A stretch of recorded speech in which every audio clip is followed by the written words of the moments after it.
अस्सलामुअलैकुम दोस्तों, रफ़ीक उर्दू एकेडमी की जानिब से मैं मोहम्मद रफ़ीक ख़ान दूसरी जमात के भारस्तान उर्दू से एक नए सबक के साथ आपकी खिदमत में हाज़िर हूँ। सामईन, अगर आप मेरे चैनल पर नए हैं तो चैनल को सब्सक्राइब कीजिए ताकि आने वाले सभी असबाक आपको मिल सकें। तो आइए शुरू करते हैं आज का सबक। तो आज के हमारे सबक का नाम है कुछ हरूफ तहजी आदि शक्ल में लिखे जाते हैं।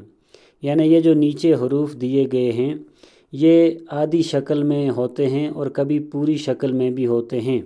जब हम इनको और अल्फाज के दरमियान में या आखिर में या शुरू में लिखेंगे तो इनकी शक्ल तब्दील हो जाएगी और ये तब्दील शुदा शक्ल हमें याद रखनी है ताकि हमें पढ़ने में और इसको देखने में आसानी हो, इसको पहचानने में आसानी हो।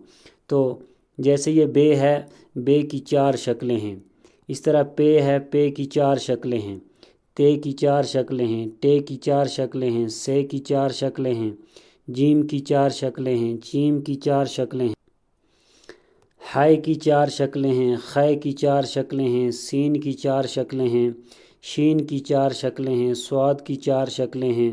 ज़्वाद की 4 शक्लें हैं। आइन की 4 शक्लें हैं। इसी तरह गैन की 4 शक्लें हैं। फ़े की 4 शक्लें हैं। काफ की 4 शक्लें हैं। कीफ की 4 शक्लें हैं। गाफ की 4 शक्लें हैं। लाम की 3 शक्लें हैं। मीम की 4 शक्लें हैं। इसी तरह नून की 4 शक्लें हैं। हे की 4 शक्लें हैं और ये की 3 शक्लें हैं। ये हरूफ तहजी हर हाल में पूरे लिखे जाते हैं, यानी इनकी शक्ल तब्दील नहीं होती है, ये पूरे लिखे जाते हैं। अलिफ, दाल, डाल, जाल, रे, अड़े, जे, जे, तोय, ज़ोय, वाव और ये। तो ये था आज का हमारा सबक।